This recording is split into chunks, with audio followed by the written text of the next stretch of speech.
Okay. Hi, everyone. It's Kelsey Gallant speaking from the PSP Central Office. Good afternoon. Thank you so much for being here today with us to look at the new panel management functionality in the MedAccess, TELUS MedAccess EMR. I'm just going to start us off here, and just a couple of housekeeping things before we jump into our agenda for the day. So I'm scanning through the list. I think most people that signed up are online, which is great. A couple of things to point out. One, I'm pretty sure that our main presenter today, Pierce Hand from TELUS, is amenable to questions throughout. So please do feel free to pose questions at any point during the presentation. You can either do that by posing it on the phone, or also there is a chat feature on the WebEx. So if you'd like to type a message to myself, I'm happy to pose the question for you, or you can type a chat into the group, or you can just send it to myself. I'm actually under the username Caroline McGeckin today, so I'm just in disguise. On that note of asking questions on the phone, just because there are almost 20 of us, 15 to 20 of us, I would just like to ask that everyone mute themselves by default if you're not actively asking a question.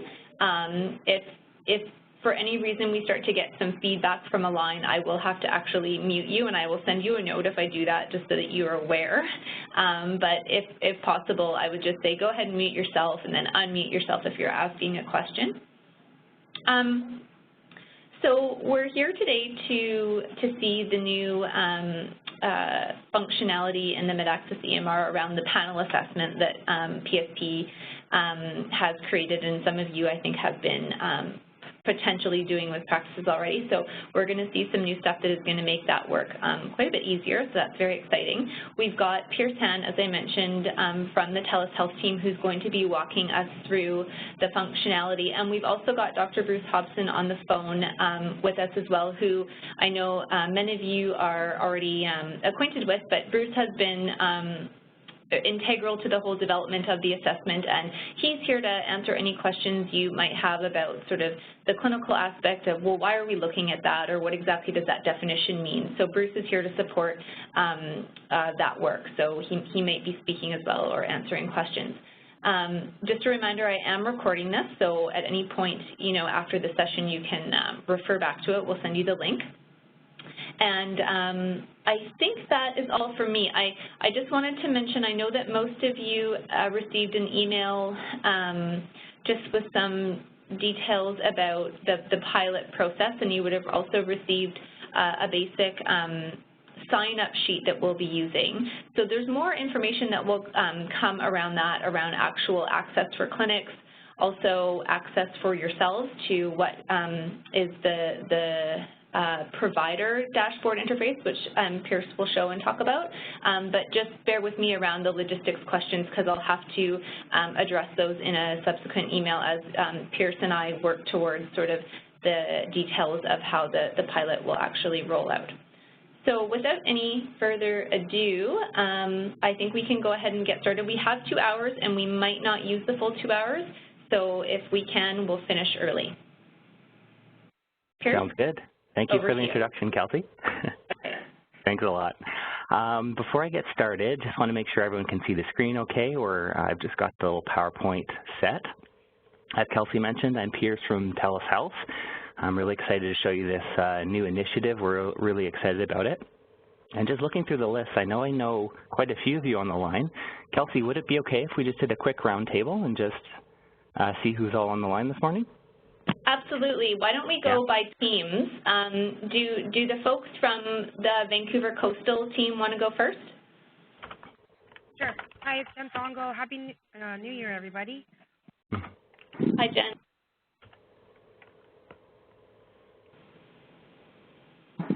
Okay, what about Fraser? Hi, Kelsey. This is Ann Pierce. This is Shafali. Hi, Shafali. Hi. Hi, Pierce, and hi, Kelsey. This is Ranjit from Fraser Health. Hello, Ranjit. Hi.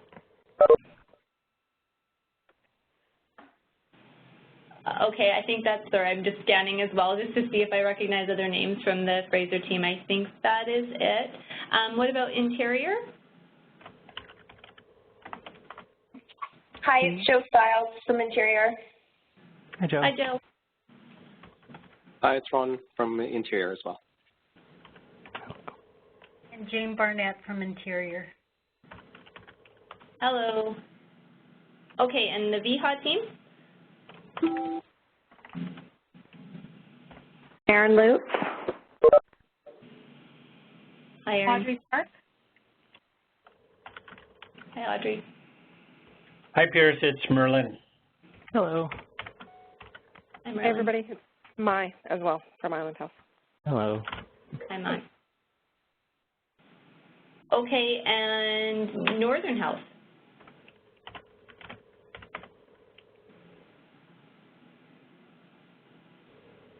Oh, no one yet?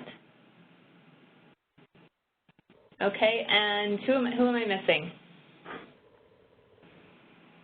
I think that was it. I do see that there's a few people that are on mute, so perhaps you haven't been able to unmute yourself, but that's okay. I think it's Carol Ann Mercer. Carol, I don't know if you can hear me. I can see that you're on. Carol Ann, you're on mute. Perfect. Okay, all right, so Hello. I think that sums us up. Perfect, thanks for doing that. I know I've had some interactions with some of you and not all of you, and I just want to make sure I've got some names here in case there's anything I can do from my end to support you as we go forward. I've got my contact there on the front page.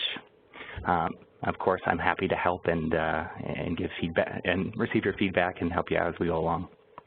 So, as Kelsey mentioned, please feel free to ask questions as we go along. We do have a good amount of time to cover what we have.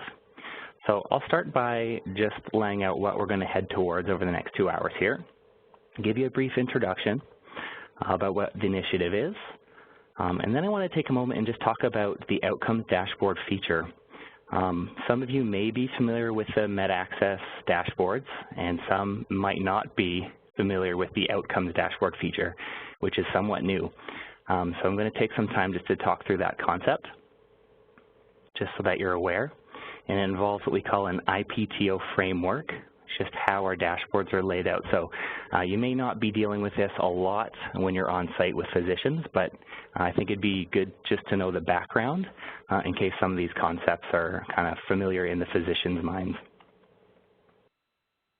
Then we're going to get into the fun stuff, of course. We're going to talk about the PSP Panel Management Dashboard. And I want to take some time today to also talk about some data cleanup and best practices.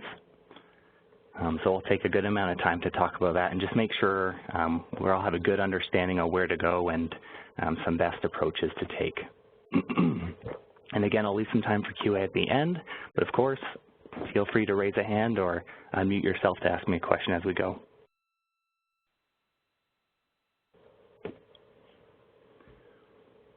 Okay, so just a little bit about the PSP Panel Management Dashboard. It's initiative, not initiative, I assure you.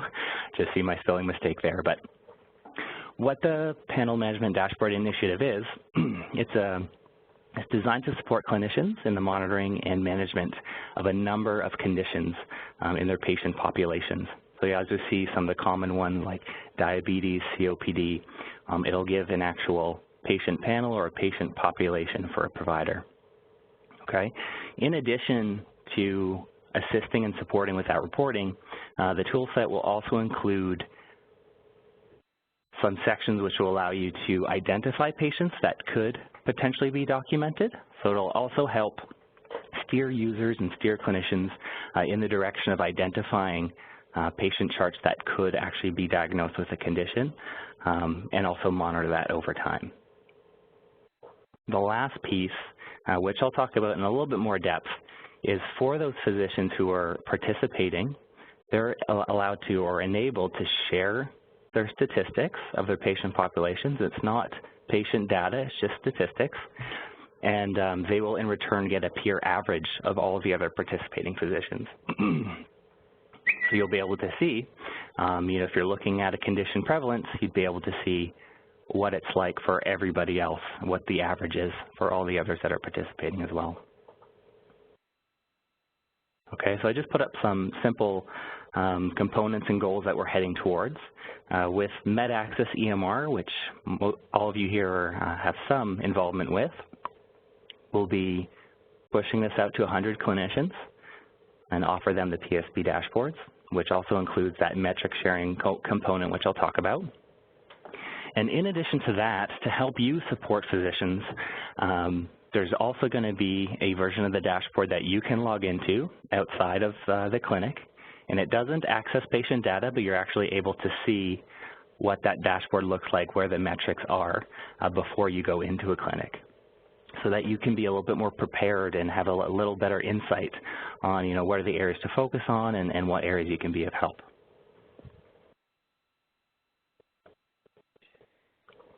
Any questions so far? I'll take the silence as a no. So just to give you a little background about what that outcomes dashboard feature is, a lot of users in MedAccess are used to the dashboard capability. It's been in their EMR for a little bit of time. But in our other telehealth EMRs like Wolf, they haven't had that dashboard, and that's something that we'll be rolling out, we are currently rolling that out now.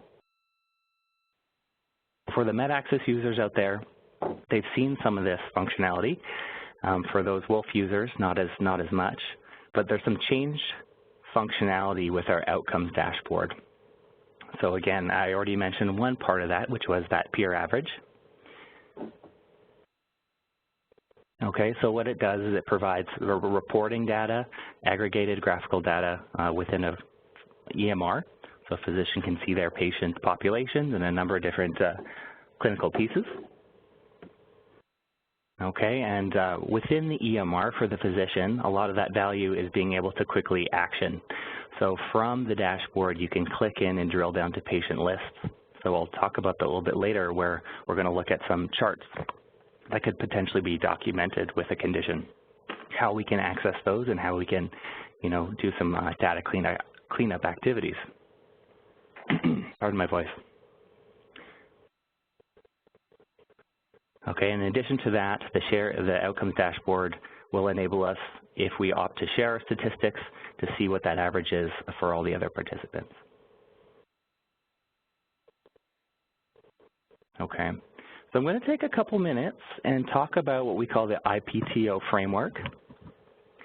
And in dashboards, where we have a number of different tiles, we divide them into these 4 categories. And so I'll just add the little caveat here that for the PSP initiative that we're talking about today, we're only focusing on that identify piece. But I do want you to be aware of some other ones that are out there in case some physicians out there are familiar or have heard of some of these other pieces. Okay, so I'll spare you the long paragraph here, but the first one is identify. So it's a matter of finding certain patients in your population. So those could be patient registries, and again, we're going to be talking about prevalence of conditions. So a lot of you who are going out to sites and doing those clinic visits will know there's an importance of putting your ICD-9 codes into the right profile items so that we have those accurate patient registries. That's really important for our identify piece. Now the other 3 that you may come across, process. This is more focused on tiles that are actually indicating towards certain processes that we would do in clinic. Tool use would be certain reports that are showing us, certain guideline tools that we're using within our EMR. And the 4th one, which is outcomes, is reports that are showing us what's the actual impact of those tool use and processes. So, example that I'd like to use is, this year PSP put out a lot of really great content into the EMRs with mental health and pain management. And so identify would be, let's say, identifying certain patients. Process would be, recalling those patients, identifying those that could be recalled. Tool use would be using, those guideline-based tools, and outcomes would be able to monitor what's the change, what's the impact with this process. So I know it's a rather, it's a bigger tree here, and I do realize that we're going to be focusing on the identify as a first step in this project.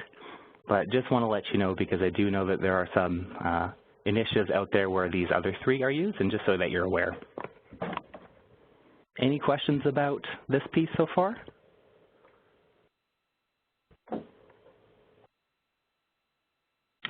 Nothing on the chat line either, if you're good. Okay, great. Thanks for reminding that, Kelsey. Okay. So before we get any further, I just want to explain how the outcomes dashboard piece is working. So I've got this little graph that I like to step through. But essentially, in your EMR, we'll have a dashboard that will show us all of our patient registries, and I'll get to that. Okay, so it's essentially taking what we've been doing manually in reports and putting it on your dashboard, putting on a graphical, easy, a little bit more intuitive interface. Okay, it doesn't require us to go run those reports on a regular basis. It's on a daily basis we're seeing those statistics updated in our EMR. Okay, again, you have the ability to drill down so we can interact with that dashboard. We can obtain our patient lists. We can take action on those charts if we need to do some data cleanup. So here's where the sharing part comes in. So for those of you who are already familiar with dashboards, here's where the new piece comes in. That data will go, is in your EMR, so it's not leaving. But if a physician decides to share statistics, okay, what they get is just a peer average of everyone else who is participating. That's combined. So it's a little bit of incentive as well for sharing. And then on top of that is there's a secondary viewer, which we'll call the sponsor viewer dashboard that your teams, everyone on the line here, will have access to.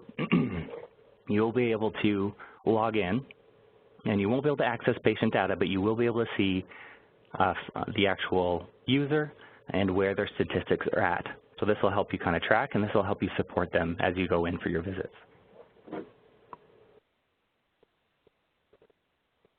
I usually like to share a little bit of the overview there. I'm a visual person myself, and seems to make a little bit more sense that way. So we'll get into the dashboard.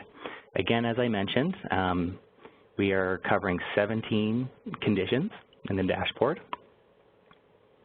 Okay, I'll talk about these pieces. Of course, sharing I'll get to. Pardon me. And beside each tile or each prevalence condition, there's also going to be paired with an additional tile that helps us identify patients that could be documented. Okay, and so that's where we have these additional consider pieces. And lastly, before I get straight into the demo, I want to show you they're separated into 3 different dashboards.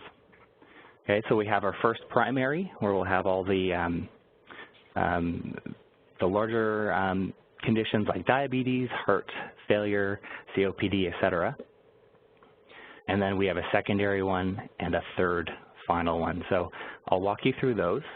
The thought pattern there is that when releasing, we're going to start with that primary dashboard, because we do find that to take everything in at once is sometimes difficult. So to be able to start on some primary conditions sets us up for a lot of success, where we can focus in, drill down, do some data cleanup, let that ruminate and digest, and you can come back to panel 2 and panel 3.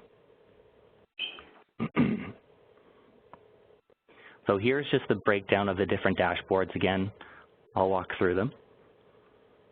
And I've just grayed out panel 2 and panel 3.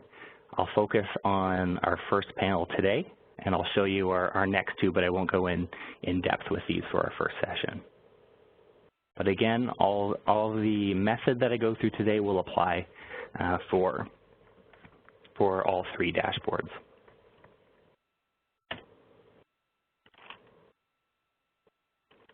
So I'm going to log into the EMR here.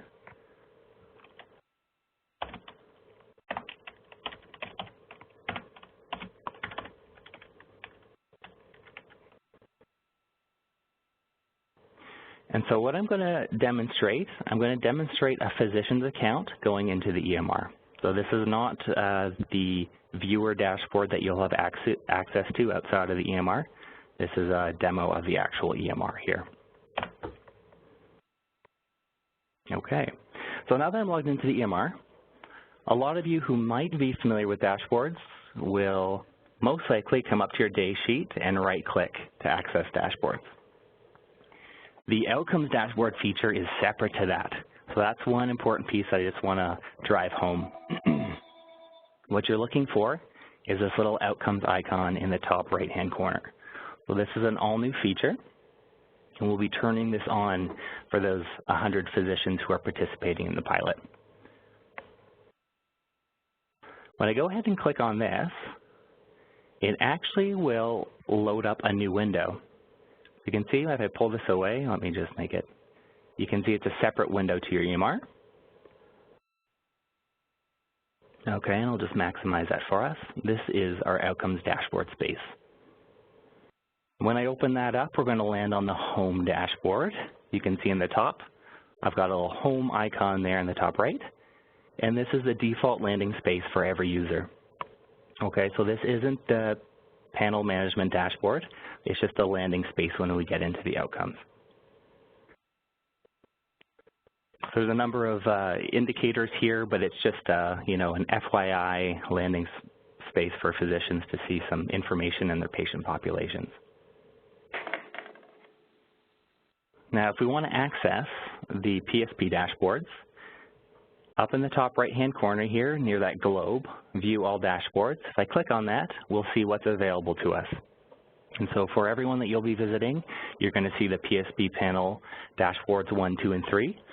I'm currently in a demo environment, so you're going to see a number of things in my test environment, but what you'll have are these 3 here.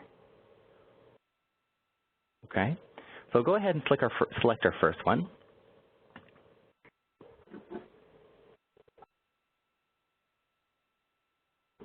Pardon me. And when that loads, we're looking at our first dashboard. Now, if we'd like to make this as a favorite, if we're going to be coming back to this and using this tool as we go forward, I highly suggest that we mark this as a favorite. So in the top left-hand corner, anytime that something is not a favorite, and we can add it, we've got that gray heart. And you can see if I click on that, clicked out of my screen, it's going to tell me my favorite is saved. And let's say I navigate over, next time I come back, I now have that up in my top toolbar. Okay, so this is something, when you get into the clinic, I encourage you to go over to that All dashboard and make all 3 of those favorites, just to make it a little bit easier for the physician to go back and forth. Okay, so let's head back to that PSP first dashboard. I just want to talk a little bit of the layout. So we've covered accessing new dashboards, marking them as favorites. Anytime you'd like to access some of the help information, it's going to be in the right top hand corner here. Okay, so this will bring us to information about the dashboards, and everything I cover today and more is in here. Okay, so if a physician has any questions, that's a great place to direct them to. On the top left-hand corner, I just want to point out how some of these pieces work. So first of all, you're looking at my example physician for Dr. Gail Peters. So if I was logged in as Dr. Gail Peters, I'm currently looking at all these reports in the window here are reflecting my patients. So these will be patients that are attached to me as Dr. Gail Peters, and in their demographics, their primary provider will be selected as Dr. Peters. Pardon my voice today. And you can see when you click on that in clinic, you can choose between different doctors, but the default goes towards the account that you're logged in. The second piece that I want to cover, the important piece, is sharing.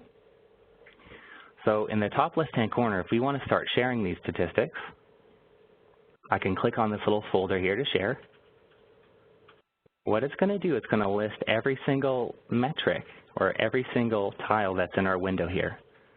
So diabetes, COPD, etc. It's showing you everything that we're looking at this window. And when I scroll down to the bottom, there is a consent piece. So the physician can click on the terms. Okay, and so we'll include the terms of sharing statistics, that it is being shared with PSP. Okay, and so all that, the details are there.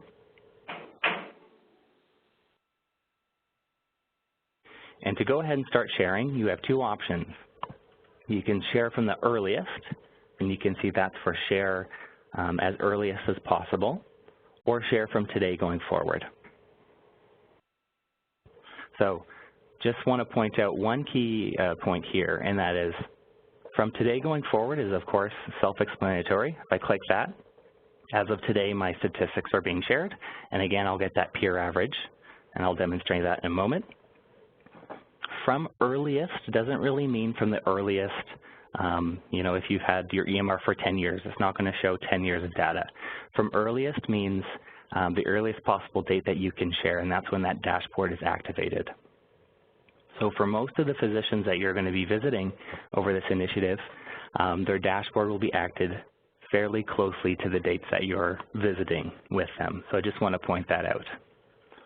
But, you know, as we go forward in the future, if a physician chooses to enter into this later down the road, from earliest we'll share, of course, a lot more data. Does that make sense? Okay. So Pierce, sorry, this is Shefali. Just one question. Of course. Just wondering in terms of would their name be also shared at that time? And I didn't read the terms at this time, but I'm just wondering, so when they agree to share their data, is their name going to be affiliated anywhere, or because that question, of course, of confidentiality and all that will come up, and so I just want to clarify or get a clarification from you. Of course, yeah, that's a great question. So you're sharing your name as a provider and the statistics. You're not looking at, there's no patient data that's shared with the PSP viewer, okay? So it's not going, it's not leaving, your patient data is not leaving your EMR. You're agreeing to share your statistics with PSP, and your name is associated with those statistics. So you, as an RST, if you're supporting a physician, you could actually go into your viewer ahead of time, and you could actually see those statistics. So, for example, and I apologize, I haven't quite gotten to this spot yet, but let's say looking at our heart failure, what we're looking at here is our entire patient population for this physician, okay? The light blue is those patients that are currently documented with heart failure. The darker section is those who are not documented. If you notice that there was no light blue section of the pie there, perhaps that would tell you that there's some opportunity to document and find some charts that could be documented with heart failure. So that prepares you to go in there ahead of time and support that physician. But it is important that they know that, yes, they are sharing those, just the metrics, that number 15, and their name as a provider attached to that. Okay, you know what, that's great, and I guess it would be good moving forward to just if there are any experiences that people have with that in terms of what physicians are feeling, that would be great to hear in the future. But at this point, I mean, to me, it sounds like that should be fine, but I think unless we ask them and until we get to that, hopefully then we'll find out more, right? Right.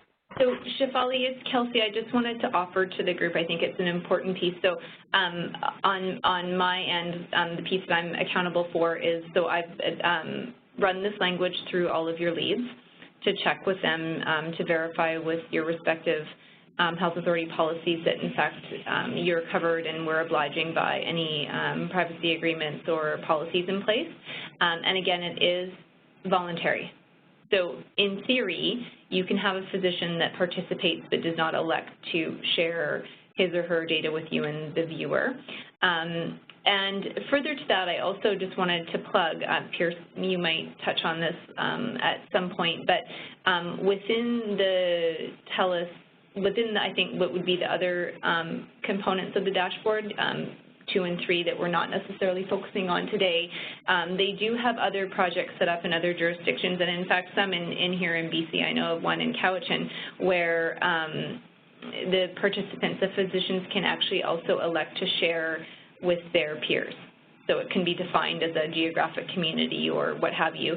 That can be determined by the project, but just as a caveat that that's also an opportunity for future date. We're not doing that at this moment, but it's also a capability that exists right now within their dashboard functionality.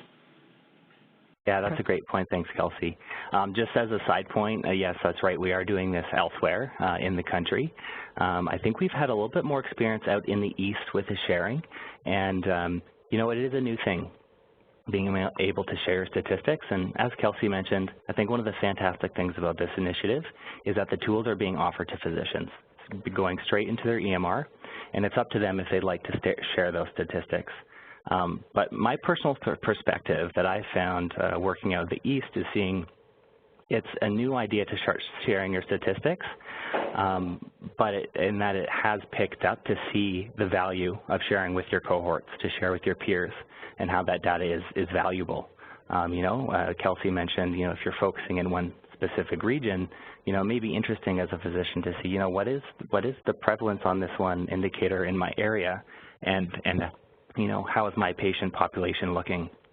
You know, so not focusing on, you know, making the physician have to, you know, give up their data and that they've got a lot of other things to do. It's a tool and it's a resource to support them, and I think that's a really important way to position it, and I've seen a lot of great things come out of that. Thank you very much. No, I totally agree. Thanks for the question. That's a great one. Okay. So a lot of you are probably waiting for me to click this button, so I'm going to go ahead and do it. So click from earliest. Okay, as soon as I opt to share, you're going to see that window closes in the top left-hand corner. That's grayed out. So we have shared our statistics. Important thing is we don't need to go back here to reshare. Going forward, that data is being submitted, and we also are getting the peer average coming back in. Okay. If I click on this again, okay, and I'm just going to unshare just an example because I'll show you the peer trend in a little bit. You have the option to stop at any time. Okay, so the control is in the physician's hands. Okay. So I just want to talk through some of the tiles here. The first one that we have here is quite important. It's just looking at our active patients. Okay, and another new thing with dashboards is that we have multi-segments. So we don't just have 2 sections, we can have a number of them. So first what we're starting out with, and this is the bright green, these are all my active patients that I've seen in the last 3 years. Okay, so 86% of this physician's patient population has been seen in the last 3 years.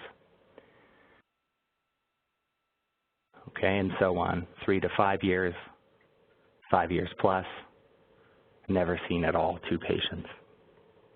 Okay, so this is a really important tool, you know, if to help a physician managing their patient population. If you see, of course, that, you know, the lion's share has not been seen in 5 or more years, or not seen at all, perhaps that's an opportunity to go in and update your patient population.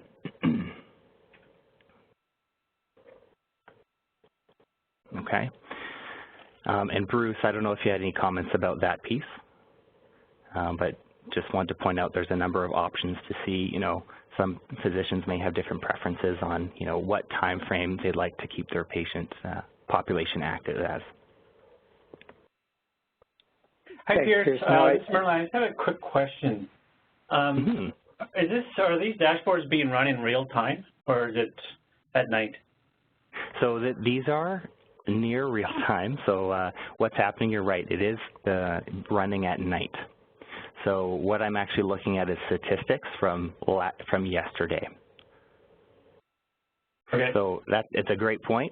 I am going to touch on that in a little bit when we come to data cleanup, because just for performance, we opt to run this at night. We do have the ability to run it in real time, but it is a lot of data that it requires, and usually don't like to run that during office hours at this point, because it's essentially like having someone run that report over and over all day. So we'll come back. So moving over to the right, we do have a polypharmacy, and that's looking at, of my active patients, how many are on certain numbers of active prescriptions, okay? So 0 prescriptions, 1 to 4, 5 to 9, and 10 plus. So these ones here, we have them grow. Yeah, absolutely. There was another question? Yeah, Pierce, it's Bruce Hodgson here. 2 comments. First, just back to the active patients. 3 years is an arbitrary number, and physicians can determine how they want to decide whether a patient should be moved to inactive or temporary or have a different status based on whatever it is they decide looking at that. But it seemed when we were working on this with PETO that using 3 years as a cutoff was most appropriate for most people. You will see some literature from the states that talks about 18 months. No encounter within the last 18 months means that they are likely inactive, but we didn't feel that that was accurate here.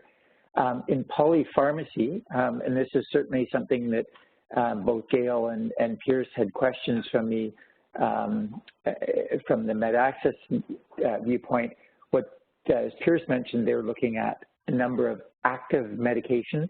So, for example, if you were to, the physician was to write a prescription for an antibiotic that was to last for a week, and you were running this dashboard, and I'm checking with you on this, Pierce, would it show that that antibiotic is part of the medication list, even though it's only short-term, temporary, episodic antibiotic?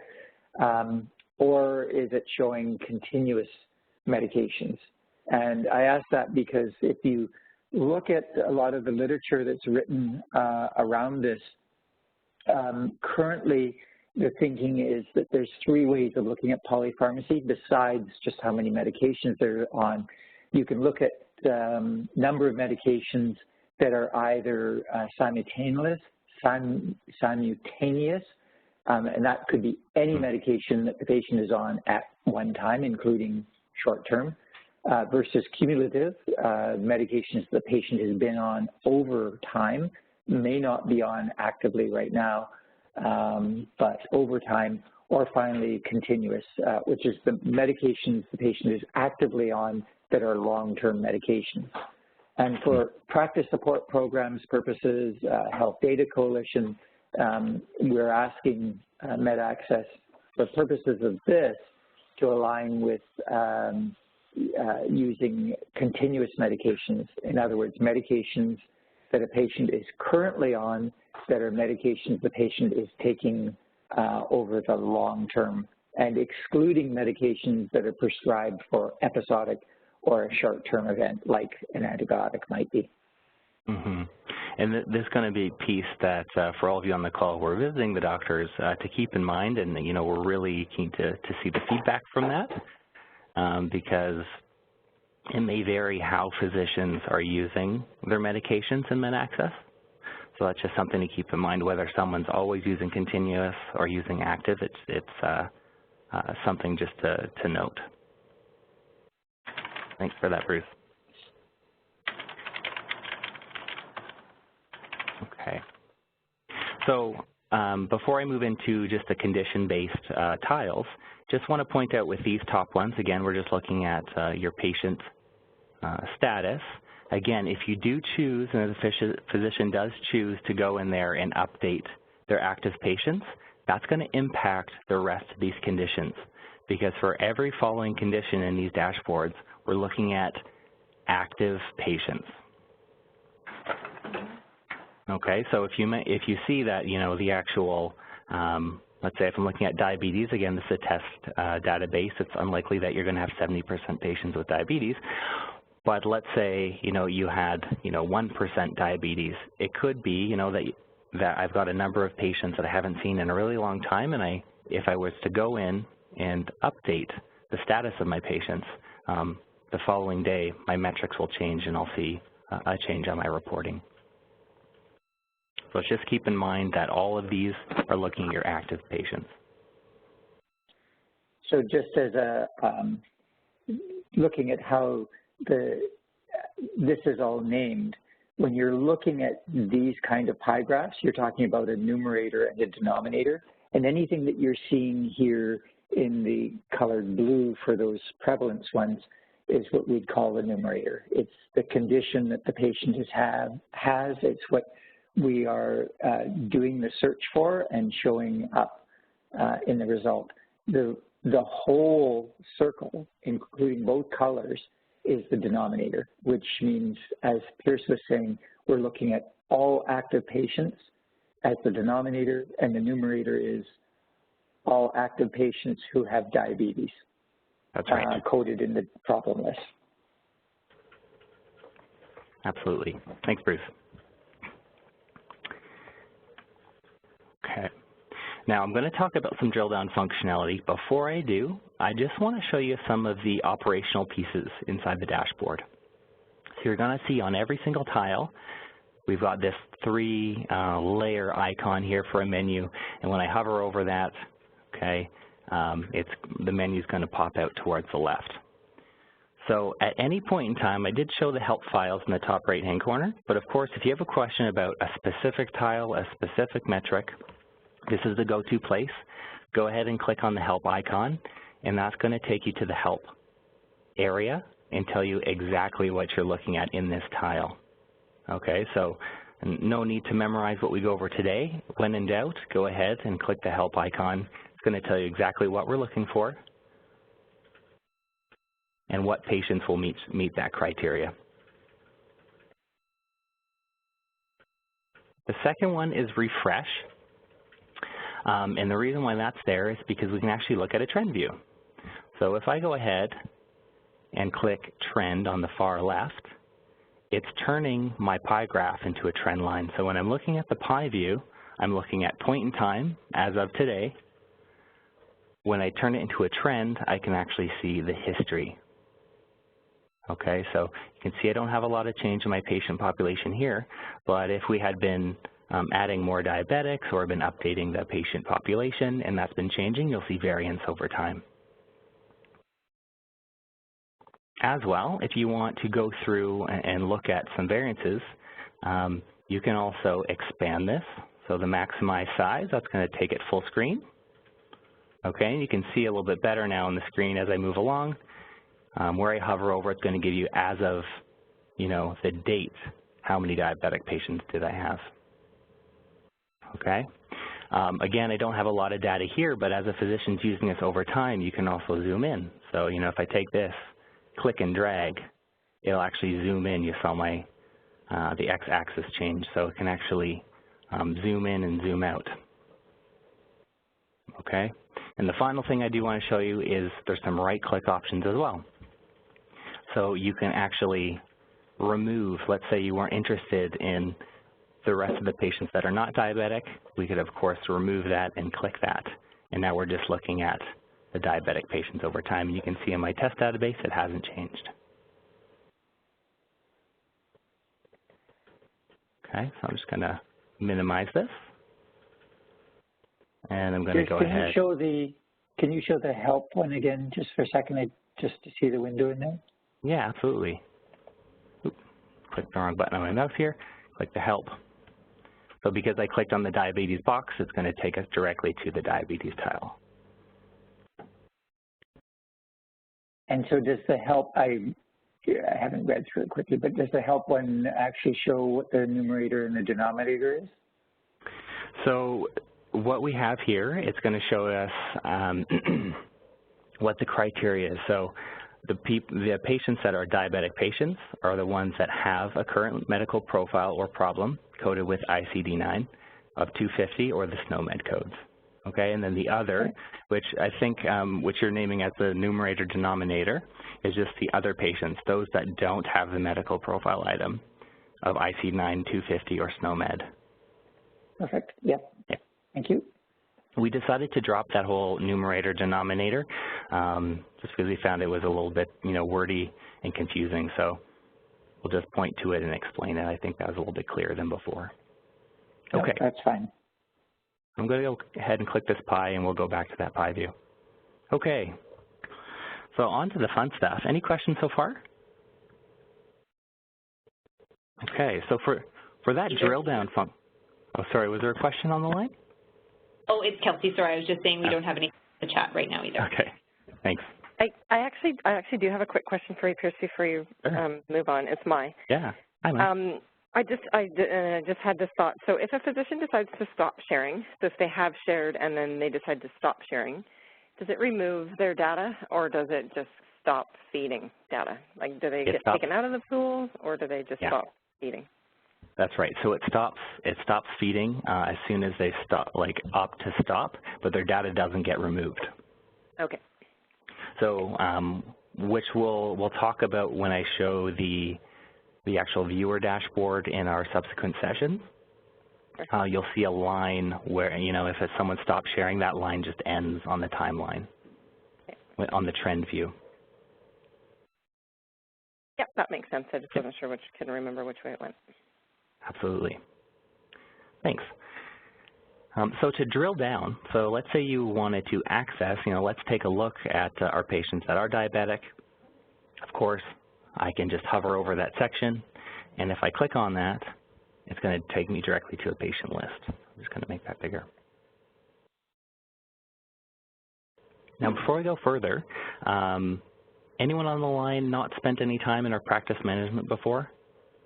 Just want to make sure we're all understood on how some of these pieces operate. So what this has done for us here, I'll just give a little overview. It's given us a patient list. On the left-hand side, it's just showing us what criteria is making up this patient list. And again, we just looked, as Bruce asked us to take a look at the help files again. That help files space will tell you exactly what it's looking for. But again, if you want to read it as our reports are set up, on the left-hand side, it's all color-coded as for the different tabs within a patient chart.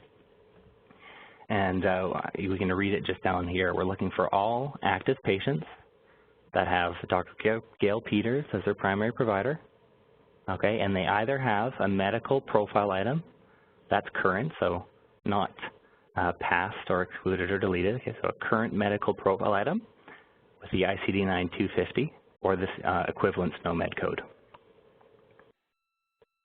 So if we have that on the chart, we've taken that step to diagnose the patient with diabetes, and they're going to show up in this list as one of our diabetic patients.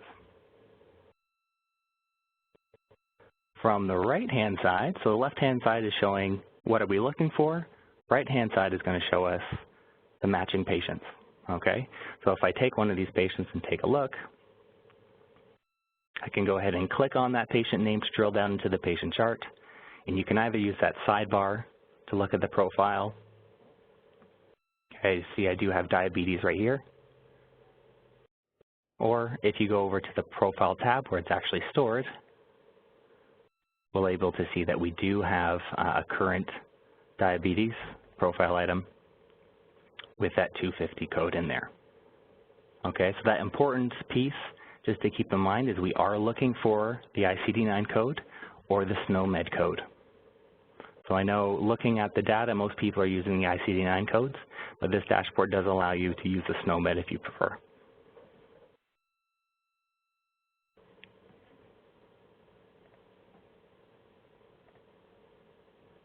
Close that here. Again, if you click the opposite side, we're going to look at just the remaining patients that are not diabetics. Now, paired with each condition, the little purple box below is set up to help us identify over time, which patients in our system could be diagnosed. So it's just suggesting that there may be some additional charts out there that we could take a closer look at. So for all of these, we're going to start out in the same order. It's looking for that condition, so diabetes, documented as text but not coded. So this could be if we actually went through the work and created the profile item, but we didn't use the actual ICD-9 or SNOMED code in place. Might have just typed out diabetes. So similar to the actual pie charts, we can just click on the table line items, and again, it's going to take us to a list. So again, this is a little bit different. And if I walk through the criteria, we're looking at all active patients, okay? And the important piece here, there's a little checkbox in the top right-hand corner called, says not, and when that's checked, it's excluding it from the search result. So really what we're looking at is active patients that don't have a current medical profile item of 250 or the equivalent SNOMED, but we do have either someone's typed out something starting with diabet or DM. And if you see, if I go to this patient's chart, and I head over to that profile space again, you'll see that someone did documented that chart with DM, but they didn't put a SNOMED code in there, or they didn't put the ICD-9 code in there. Okay, so this is just a good indication. Maybe there's some spaces where someone did the work to document it, but maybe they didn't go the full distance. So this is a helpful tool to identify those charts to update existing profiles. And again, what I would do is enter 250. Okay, and I'll go ahead and save it.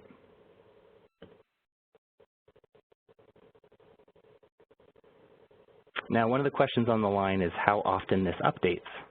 And this is where I'm heading with this. You will see here, even if I go ahead and refresh the data, I'm still seeing one. Oh, I'm going to have to check and see if we updated something here, because I was expecting that it wouldn't update, that it would stay as one patient and would update as for tomorrow. So I know we recently had some updates. So that's good news. I taught myself something today. So you see when I click on that again, we don't have that patient list or any matching patients. The second one is going to look at how many patients out there that are not documented with diabetes, but perhaps we've billed them for diabetes before. Okay, so if I'll click on this one, diabetes diagnosis and 2 or more bills. Okay, it's going to show us, again, patients that don't have the documentation complete. But we do have, in the last 3 years, we have a diagnosis of 250 and a bill, at least 2 or more, so greater than or equal to 2. Okay, so again, if I want to quality check that chart, I can click on John Locke, head over to bills, and I can see a diagnosis. We've actually billed 2 in the last 3 years. So as a cautionary note to the coaches when they're out there, many physicians use 250 in their billing to indicate conditions other than diabetes, such as patients that have impaired fasting glucose. Their test values are slightly abnormal, but not enough to be considered to be diabetes. So just using this criteria to look for patients that have had it billed, don't assume that that patient actually has diabetes, because many physicians are not as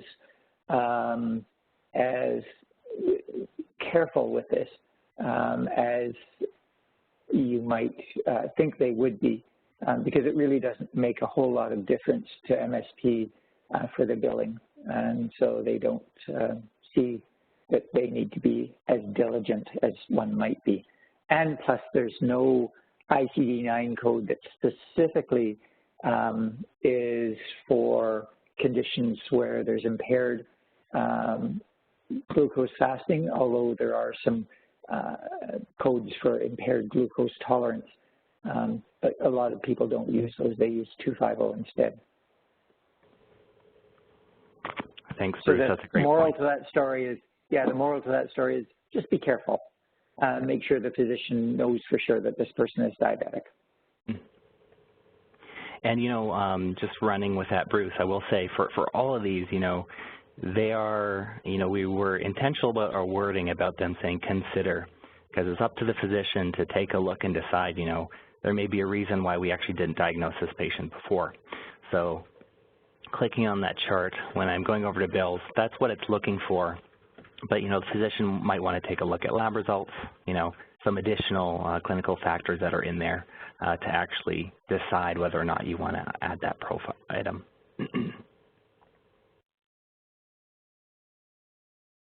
And then in the same line of thinking, the third in the list is always going to be diabetes documented in your actual visit encounter, okay, but not in the profile.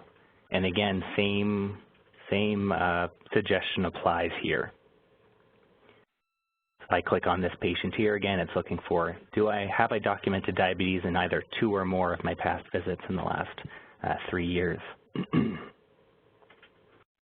And again, if I've been using diabetes as, you know, suspected or something like that, just keep in mind. So they'll indicate suggestions, but again, it's going to be up to the physician to decide which chart we want to apply that profile on. Okay. Now, not in all the tiles here, but where there's a clinical value that we can look for, the fourth is always going to show that. So for diabetes, as an example, we're looking now at any chart that has, you know, a hemoglobin A1C or glucose fasting lab result on their chart that's greater to 7. So if I click on this, again, it's going to open our patient list. And if I want to take a closer look, maybe I'll select this test CAMI. Again, on the left-hand side, it's looking for all the different permutations of labs that come into your system in BC. If I go ahead and select this, I can see that under labs, yes, I do have at least one here that's over 7. And I use this as an example because I want to point out we're looking at the last 3 years. Oh wait, no, for lab results we're looking at anything in the past. So when I come over to the actual patient's lab results, you can see that I'm only seeing 1 here. And that's because you might find while on site, a lot of doctors use the 2 years back filter. So they're only looking for data in the last 2 years. So if you are going to go through that quality check process, just keep in mind, you know, if you're not seeing exactly what you thought you would, go ahead and make sure you're looking back all, or you can change your filter. Okay, so that'll hide it. If you're looking for it, we got to click that filter again. And if I want to look back 5 years or more, you can see I actually have more in my history. So I just wanted to use that example just so you're aware. If you're looking for something, consider your filter as well.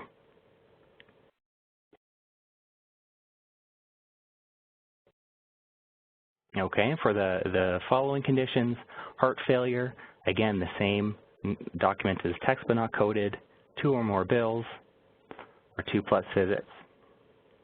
So the one for clinical value, this is for left ventricle ejection fraction. Okay, and right now it's an observation.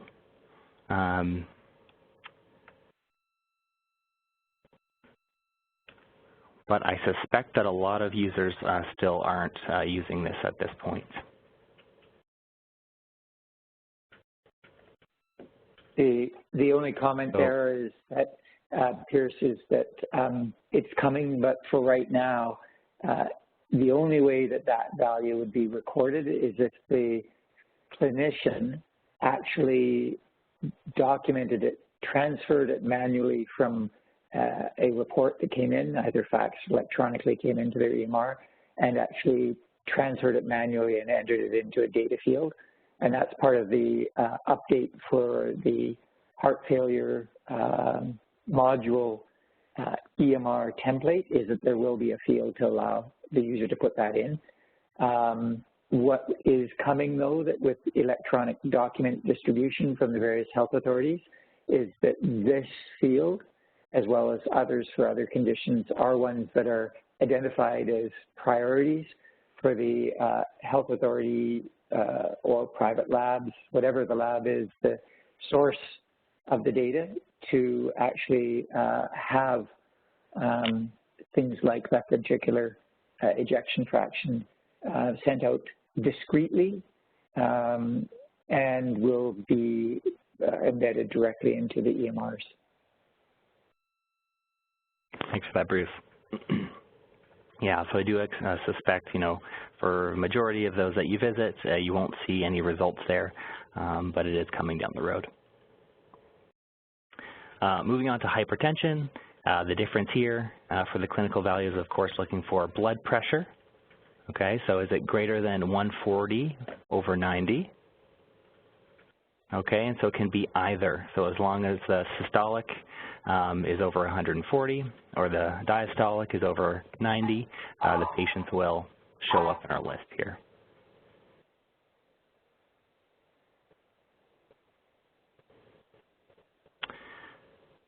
Okay, for COPD, it's the same for clinical value. This one is to come in the content for COPD. And under pain management, or sorry, consider pain, the clinical value is looking for an opioid medication. So this is the only one of our conditions that's looking for a medication on this dashboard. Okay, when I click on that, so we're looking for a certain ATC class. Okay. So just so you know kind of where to head, I'm in the actual patient chart. Of course, we can go ahead and take a look from our medication tab.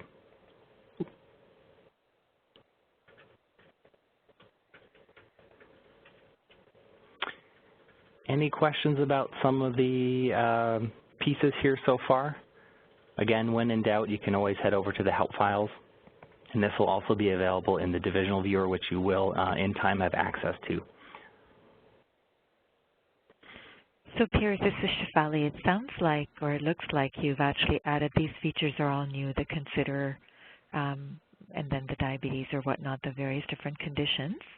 That's great, actually, because I've done a couple of these, and this is really nice, actually, to have all of this right here. Great, yeah, no, that's great to hear.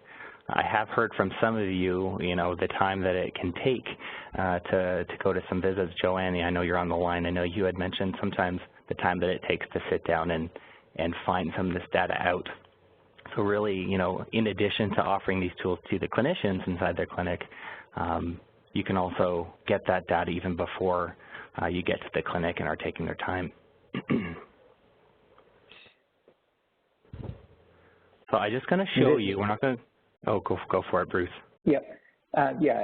Those consider situations are developed from the various hint sheets, and they're not complete in there. So, for example, in the chronic pain, it's not just patients that are on opioids, but for the purposes of helping the clinician out, that's all that we've added in here. There are other things that you might go searching for that you'd have to build reports in your own, such as all patients who have fibromyalgia or all patients who have chronic migraine headaches or so forth. There's other things that you and the physician could talk about that might be a way of tracking down patients with chronic pain. Yeah, absolutely. So, I mean, it's a starting... Pierce, are you going to mention when you got that list of how to batch task, or is that later for talk for another time? Okay. No, that's perfect. We're heading to that right now. Okay. So thank you for that segue. So let's talk about actually updating some of these. So I showed us already one example of finding a diabetic profile item that was already in existence and we just have to add the code. Let's talk about adding the, updating the actual charts. So what I'll do is let's use hypertension as an example. We already talked about the text but not coded. I'm going to use the blood pressure as my example here. Okay. And again, let's say we went through that process of quality checking each chart. We had gone through and clicked and opened them. And the physician did decide, let's say all but one we want to apply a profile item on. So we can actually use a service down here to batch apply profile items to the patients. So in my example, I've just got a handful of patients here and there. You might find yourself headed to an office where you've got, 25, 30, matching patients that you might need to go through. So as you go through, let's say test gene, I didn't want to apply a profile item for some reason. They don't have hypertension. I've gone ahead and unselected that. And what that's going to do, when I apply a service, it's going to leave test gene out. Okay? When I head down to the bottom here, under services, when I click that and expand it, I've got a drop down to select what service I'd like to run. And there are a number of different services we can run in MedAccess, but the one we want to focus on here is apply a profile. Okay, so that's what we've been looking at, just the documentation of all our profiles in the system. And here's the important part. Here's where we're listing our profile templates. So what I want to do is I want to select a profile template that's going to diagnose these patients with, I want to make sure that those ICD-9 codes are in there correctly. And profile template is one of the things in MedAccess that can be customized and changed on a clinic side. So keep in mind when you're going to a clinic, what you're going to see in this list is not going to be the same at every clinic.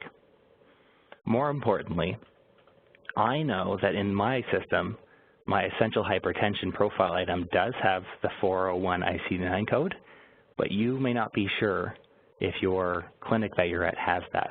So I do want to take some time and talk about that. I will get to it. But first I want to show, let's apply these profile items. So once I've selected, I'm going to click this little gear icon to execute the service. What you're going to see is a little box is going to pop up in the window, and that's that service running on all the charts, applying that profile item. If you've got a longer list, that window is going to take a little bit longer. Just keep in mind, don't navigate to the next page until that window has closed, because that's just the service running. So here we go. You see that little box? When it disappears, our service is done.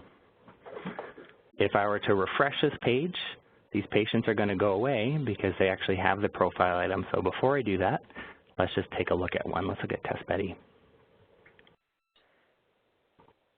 You can see, as of January 9th, we've just placed that essential hypertension one here. And if I open it up, you can see here it is. It does have the code. Okay, so that's really handy when you've got a number of different charts all at once. Save yourself the time, save the clinician and staff some time than going through each chart and manually adding it.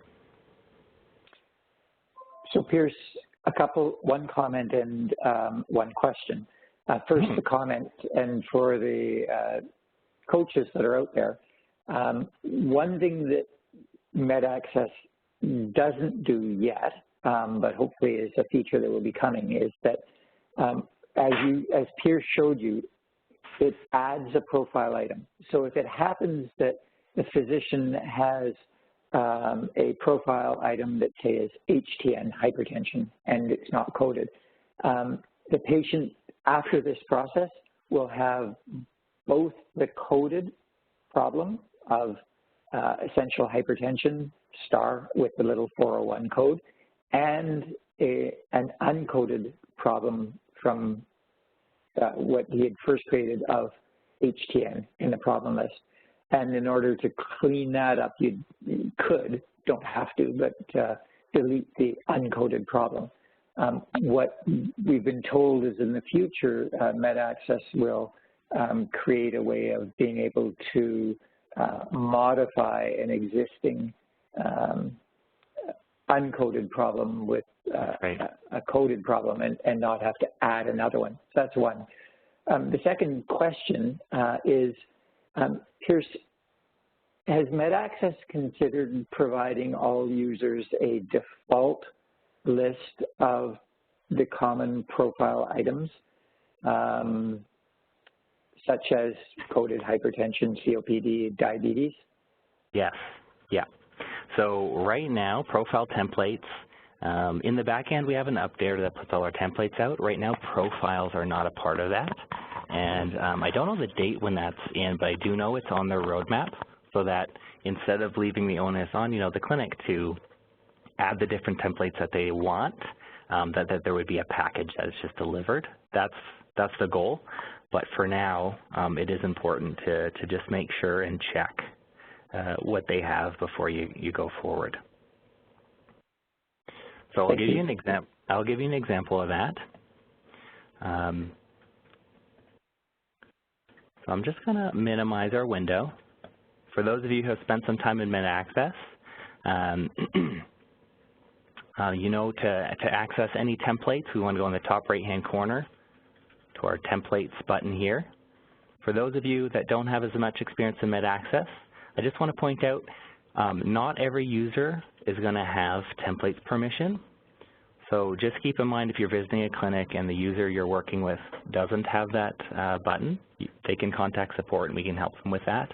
But it's just a permission-based thing.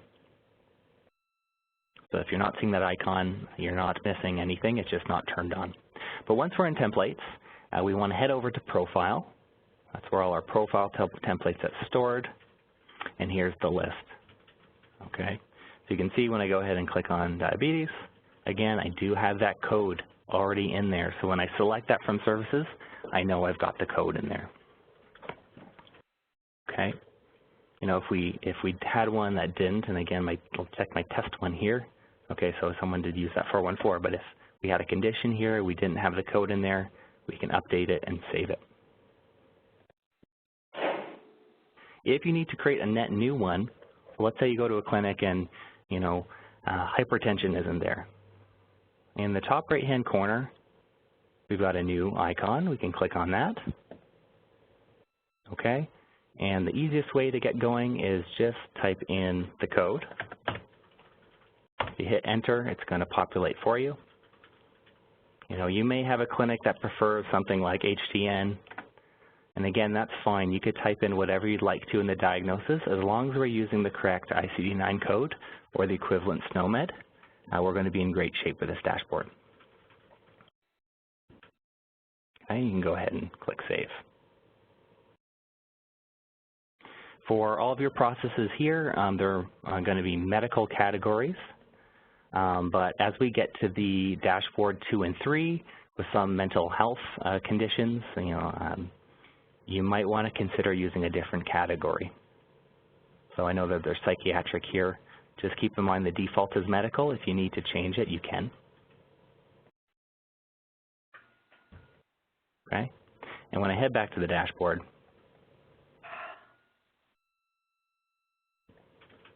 okay, and let's say I select, you know, this one here.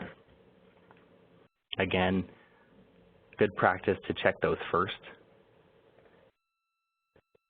And then you'll know that these actually have the actual correct ICD-9 in there.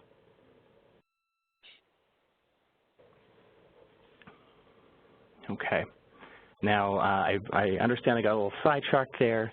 There was one more key point that I wanted to mention about actually running these batches and applying the profile templates.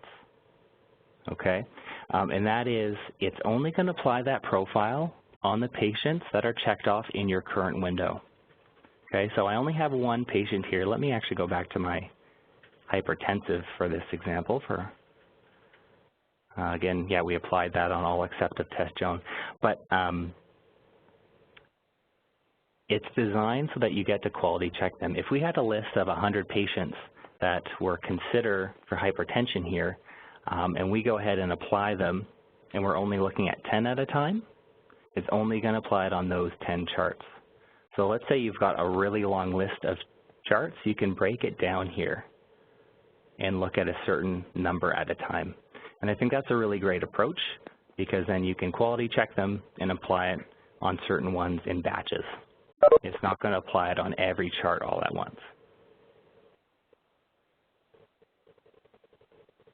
Any questions about that piece? And I apologize, yeah, I did use my example there, so I'll just so it's clear, let's take this as an example, and again, I know I'm looking at the prevalence, but if I was clicking on a consider, great approach is actually selecting, well, let's look at 10 at a time. And you can see now I've got multiple pages that I can scroll through. If I'm running services, it's good practice just to do a couple at a time and then navigating and doing the next batch. If you're confident and you've picked up some speed, absolutely, you can change that limit. The max is you can do up to 200 charts at once. Okay, and it's just going to warn you, you know, when you run that update, it might take a minute, but you can do that if you're confident. And then before I navigate away from here, and Bruce, you've already pointed upon this, but you do have the freedom to change the reports on the left-hand side, whereas the consider pieces are a great way to get started. You know, if in your conversations a physician says, oh, you know what, we've been doing it this way for the longest time, nothing's stopping you from changing it on the fly. So let's say I use this one here. We're looking for pain management patients, and you can see it's looking for, we don't have the ICD-9 or SNOMED codes, but we did just write pain somewhere. But potentially we haven't been using profile at all. Maybe there's something in visits that's been documented. You do have the ability to start changing this. Okay, so if you want to remove something, you can always click a red X. Okay, and if, let's say, a physician said, you know, in visits I've been using this template or something like that, go ahead and expand that section and you can start looking for additional criteria. So while what we have on the dashboard is a great starting point, there might be some circumstances where you can find some more charts depending on what that clinic's been doing.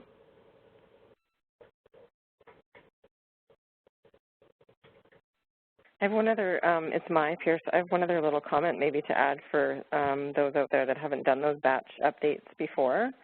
That's probably worthy of knowing, and that is that there is no undo on math. There's no way to take it back, right, once you apply those math profiles or math tasks or whatever, just to make sure that everybody's sure.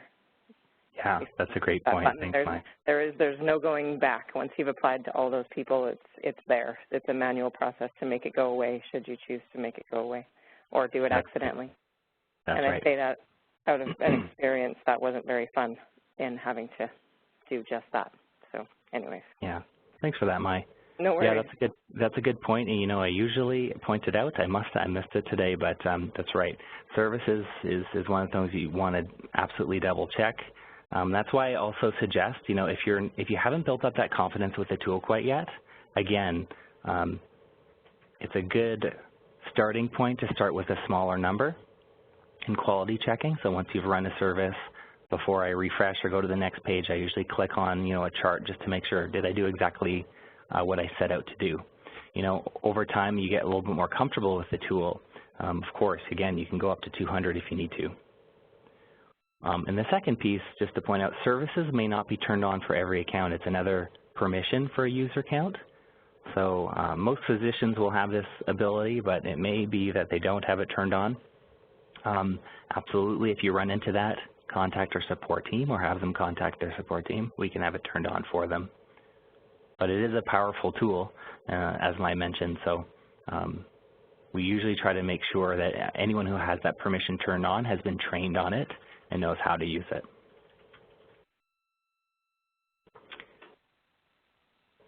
So I realize we're about 20 minutes after 4. I do want to spend some time, just so that we're all on the same page, on some methods of documenting from within the chart.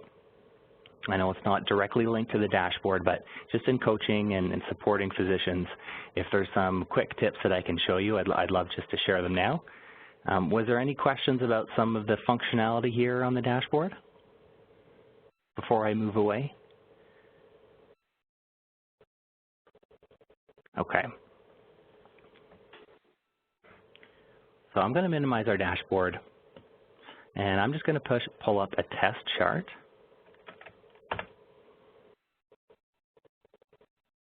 Okay. So here we are in the patient chart in MedAccess. And again, conditions listed in their sidebar here. But you may find a lot of people are used to adding their profile items from here. Okay, right on the profile tab, they go ahead and click new. Okay, and they can enter it in there. Or they can select a template that's in place. So medical, let's say we want to use, you know, chronic kidney disease. It pulls in everything for us. We can go ahead and save it. Okay, so I see that's a pretty common way that people go through it. There's some quicker ways as well. Anywhere you are in the EMR, you can do that directly from your sidebar. Okay, so another quick way to do that, and I hover over, similar with the dashboard, these little icons will expand your menu. Right here, there's an Add to Profile button. And if I right-click that, it's actually going to show us the templates that we have in our EMR. So again, by category, if I want to go down to medical, okay, and right now it goes off to the right. It's a little bit tricky. We're working on changing that, but just to keep in mind, you can access that directly from your sidebar. So that's hypertension in this case here. Okay, my windows are a little small. Let me save that. Okay, and look, I do have that on my chart already. So it's just doing me a favor and letting me know it's already documented. Now for physicians, a lot of them may be doing it from their visit. So let me head over to the Visits tab. Here we are. I'm going to create a new patient encounter. From the left-hand side of an encounter, we can add a profile here. Okay, just go ahead and add it in. We can also, if we use the diagnosis, and I'm just going to select, I just did chronic kidney disease. Let's do 496. Okay. And I pull that in. If it's actually not on the profile, this little icon will show up, and this is just to help physicians identify, if this is something that we actually do need to put on the profile, that icon shows up to add. And if I click on that, it just automatically creates it. Okay, so this is a really quick way to do it, but it does come with something I'd like to point out, and that is it will automatically create it in a medical category, because that's the default in MedAccess. And so while it's very quick and easy to do on the fly, if you're adding maybe a psychiatric one or something else, lifestyle, just keep in mind that you need to go in and take a look.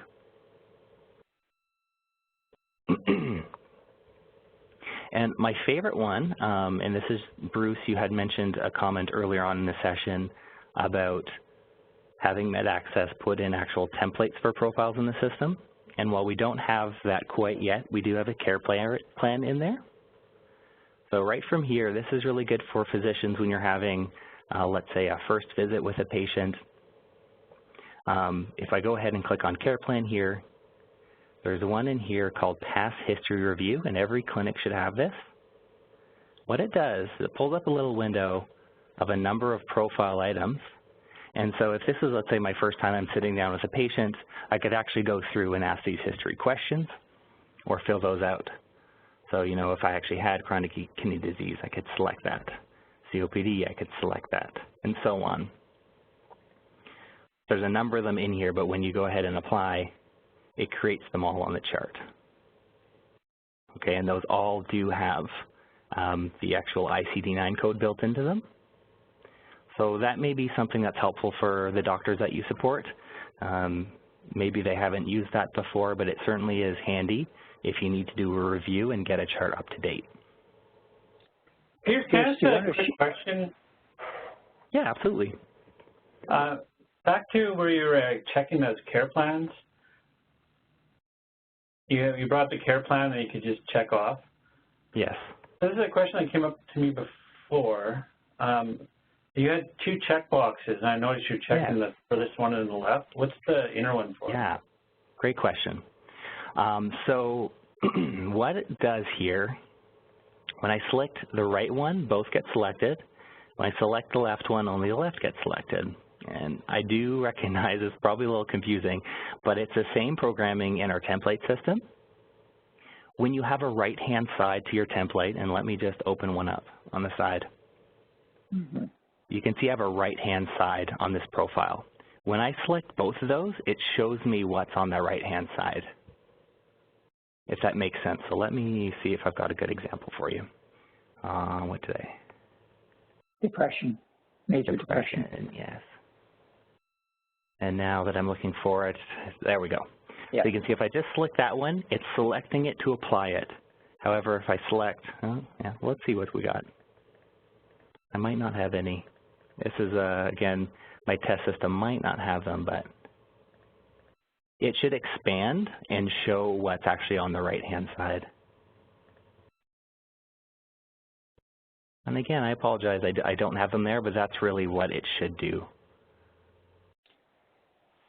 So just if you want to, Pierce, if you want to show the heart failure, and this is, I know, out of scope of what we're talking about here, but in heart failure, if you go to that problem and show it again, what's on the right-hand side. Do you want me to create one from the chart? There's one already there on the chart. If you click on heart failure profile item. Yes.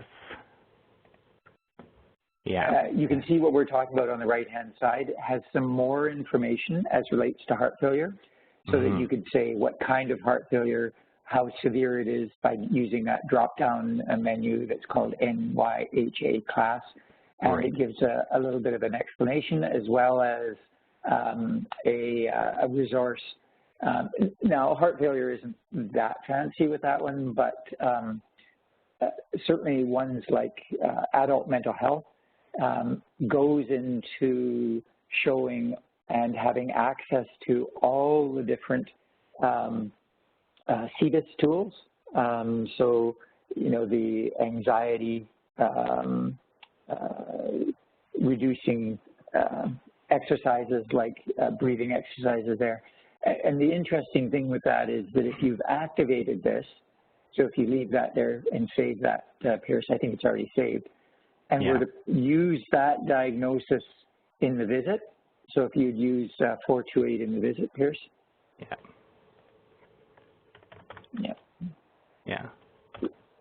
What happens is, there's a little bit more information that's actually right in the visit that's pulled from the profile for things like adult mental health, it will show which handouts that the doctor has actually given out if they've been tracking them. Now you can go in and modify that directly from the visit and go and modify that profile item by clicking on it, and it'll open up the window again and modify it in the profile item if you want. But anyway, that's just a little added tip. Yeah, absolutely. Thanks, Bruce. Yeah, so that's essentially what would show up in your care plan. You know, if that was built into the template, when you select that one, it just gives you that additional info. But again, for this past history review, it's just, you know, the actual description and the ICD-9 code. So yeah, it's a good one. I find a lot of doctors do like, you know, if they haven't done that on a chart, they can review that one. It's really quick to add all those pieces. Any questions about the adding of profiles? Anything that you'd like me to show me again if you missed or if something wasn't clear? Okay.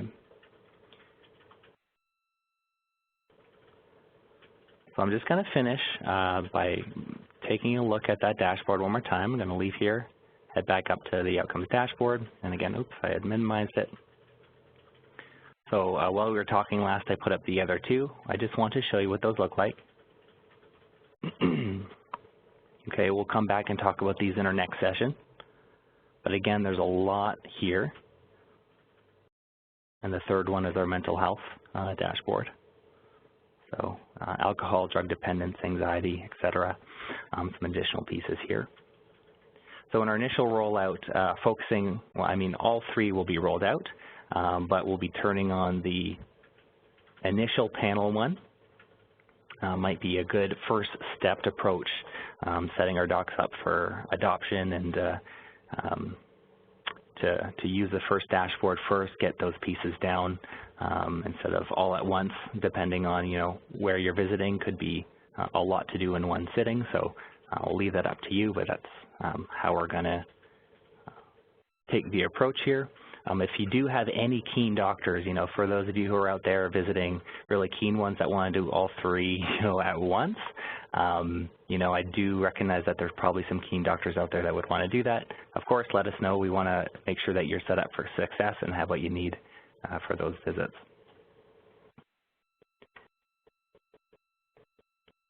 Pierce, this is Ranjit. I have a question. Absolutely. So it's slightly, it's taking us back right to the beginning of this webinar. I don't know if I've missed a little portion of it. I did disconnect my call accidentally. So you were talking about our viewer. We're going to be getting access to a viewer. Can you tell me a little more about what that would look like and when we will get? that. Yeah, absolutely. So the viewer that you'll have access to, and I'm just going to kind of shake this window around, is just going to look like this. Okay, so you won't have EMRs to access. When you log in, you'll go directly to the dashboard. And what you'll see, instead of looking at a particular provider, you're going to be looking at all. So what you'll see is an aggregated view of all doctors that are sharing their data. Mm. So in addition to that, so I mean, you can see the statistics for everybody, but in addition to that, if you're preparing for a visit, you can, of course, select the physician that you're going to have your meeting with for your preparation so that you can have, you know, the time to kind of digest and see, you know, what areas of focus that you could potentially go and some suggestions. And the main difference, other than not logging into the EMR, again, because there's no patient data here, you won't have ability to drill down into any patient charts. Mm-hmm.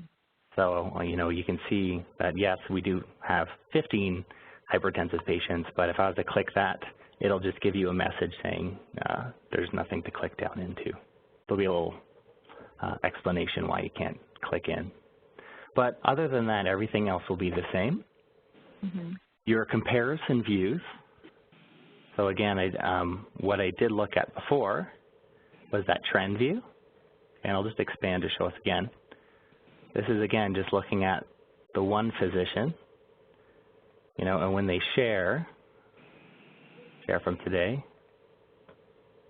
Oops, it will reset it, but I'll just show you again. Again, because this is my test environment and I'm the only doctor sharing, you'll again see that peer average, so the dotted line. Mm-hmm. Right now it's overlaying with my data because I'm the only doctor sharing, but as more doctors share, you'll be able to see that. And you'll also have this view from within the sponsor dashboard. Yeah.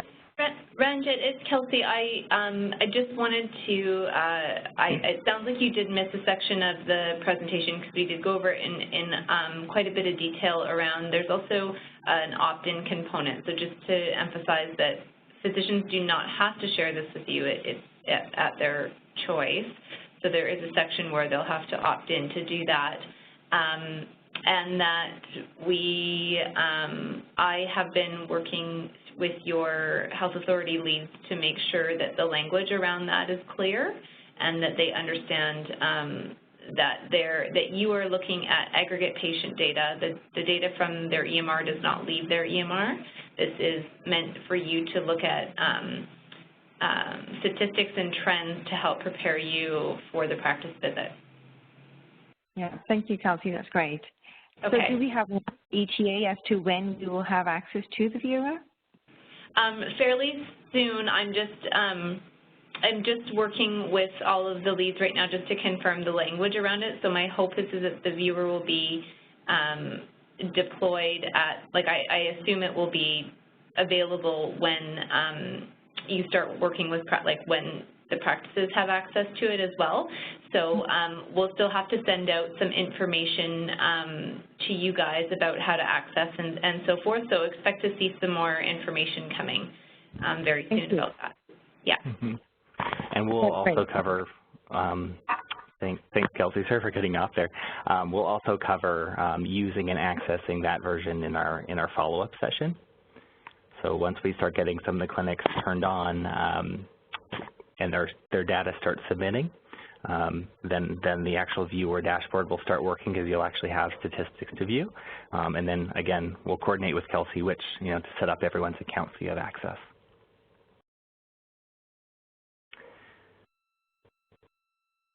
Thanks, yeah, thank you. So I see we've got about 25 minutes left. We did assume that there would be about 30 minutes at the end just for some questions and discussion. Was there any other glaring questions in anyone's minds that I could answer for you? Hi, Pierce. This is Shafali, and I just maybe this question is for Kelsey as well. I'm wondering, with the physicians that we might have already done a little bit of this work with already, would we want to approach them again with this other opportunity of, because we would have already actually done this once with them, right? So is the idea then we'll go with other physicians with this new ability? It's really up to you. I think it depends on maybe what you found when you were doing this more from a manual process. Like if there was things that they had been tasked with doing or items that they were cleaning up, certainly if you wanted to go back and then look at progress or how they've improved, this would be a much more simplified way of saying. But then if the initial reports that you ran were all quite good and there wasn't any follow-up, then I'm not sure what the value would be. I think it's up to you and at your discretion. If you have specific questions about like how that will work in terms of remuneration and everything, let's follow up offline, because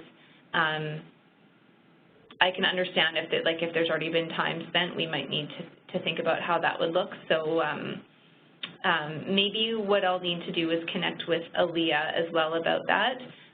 But if you could give me, Shefali, like an example, that would be helpful, and then I can share that, because I'm sure others might have that question as well. Okay, no problem. That sounds good.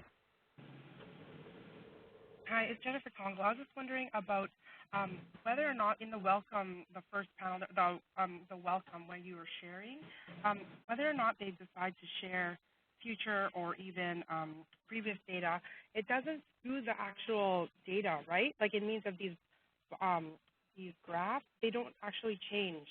So they don't have to, like Kelsey had said, you don't have to actually share the data in order to see how many active patients they have or how many polypharmacy, the graph itself, right?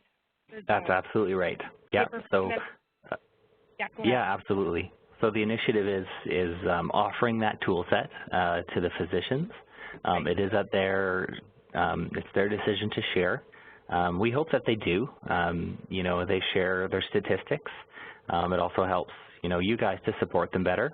It also gives them that peer average, so they do get something back from sharing. But yeah, it is up to them. Pierce, I'm just wondering, in means of the actual sharing, when they're sharing, that's the only time they can have aggregate data to show that trend for the history, right? Is that correct? That's the only time.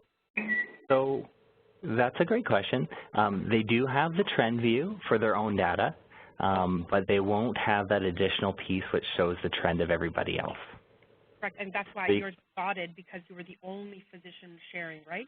Is that correct? That's right. Okay. That's right. So when I hit trend here, again, you can see there's a dotted line. Yep. The dotted line is the peer average, but you can see there's only one doctor sharing, and that's me. So the peer average is exactly the same as my statistics because they're mine. But as soon as you have more than one doctor sharing, those lines separate.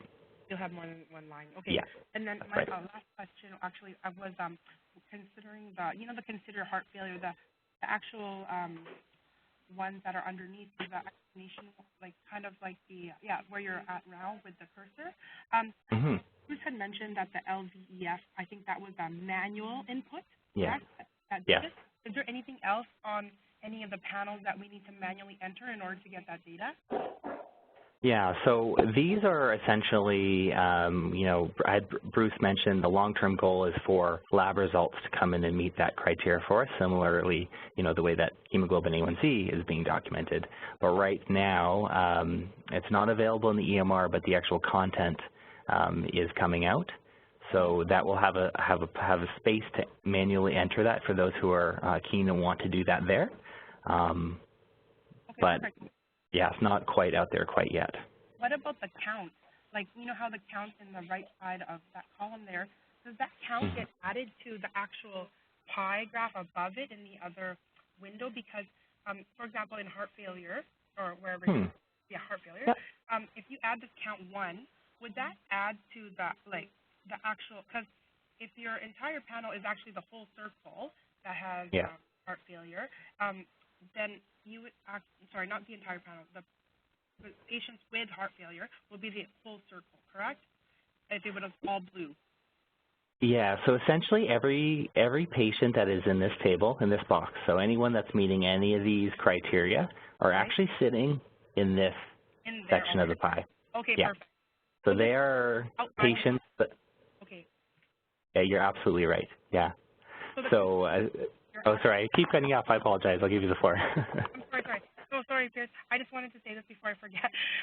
It means of a consider heart failure, that's actually outlining a summary of what your pie, where you are currently with the cursor, correct? It means of, like, the pie above it. That section of pie that I'm hovering over is essentially anyone that is currently active, that is one of your patients, so you're assigned as the primary provider and they're active, and they don't have a heart failure profile item with the actual ICD-9 or SNOMED code. That's really what's making up this section. Essentially, any active patient that isn't currently documented correctly with heart failure, it just so happens that any of these patients here so happen to be in this section of the pie because they don't have the proper profile item, but it's just, yeah, that's right. Okay, perfect. Thank you so much for the explanation. Oh, no problem. And, no, that's a great question because, I just want to reiterate, while these are patients within this population that we could consider documenting heart failure on, there may be more.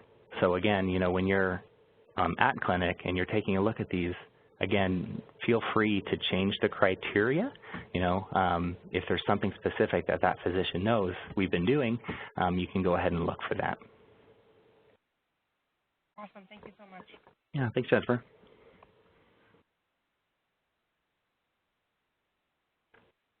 Okay. Any other questions at the top of anyone's mind? I know, if there's not anything now, feel free to reach out to me as we go on. Again, in our next session, I'll make sure that we've got some time to just kind of discuss experiences, feedback, things like that. If there's anything that needs to be clarified, I'm happy to do that. And so I'll just put this up one more time. It might be a little bit small, but there's my contact. And I'll be sure, Kelsey, I'll provide you with the slide decks. So if everyone wants a copy, we can share that, absolutely. Great. Thanks, Pierce. Well, yeah, so we don't have any other outstanding questions right now in the chat either. And so, yeah, we suspected we might finish a bit early, and that's okay. As Pierce mentioned, we're going to be scheduling some subsequent training sessions, and inevitably, there will be more questions, I think, as you guys start to do this work, which is both exciting and scary. No, kidding, it's not scary. But, yeah, so it's sort of the essence of why we're doing the pilot, and the idea is to, go out and test this with roughly 100 physicians so we can get some more fulsome feedback before we do a lot of active messaging around this as a new service offering. So, yeah, to conclude, thank you very much, Pierce. This is a great presentation. You were, as always, very well prepared. Thank you very much, and thank you, Bruce, for being with us today and all of your wonderful insights and clarifications.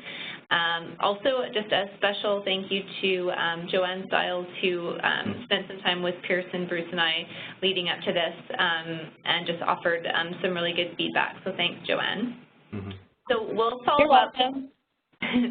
We'll follow up with the recording and the slides, and I will have some further information about around practice access and then as well access for yourselves to the provider dashboard. So stay tuned for that. And as Pierce mentioned, so we'll schedule some subsequent training, but there will also be opportunities on the patient medical home learning labs and so forth for us to talk about the panel work and how that's going more wholesomely. So there'll be lots of opportunity to ask questions. So without any further ado, I'll let you reclaim 15 minutes back of your now late afternoon. And thanks everyone very much, and we look forward to talking with you again. Thank you. Thanks everyone. Thanks everyone. Thank you. Thanks everybody. Thanks, Pierce, Kelsey.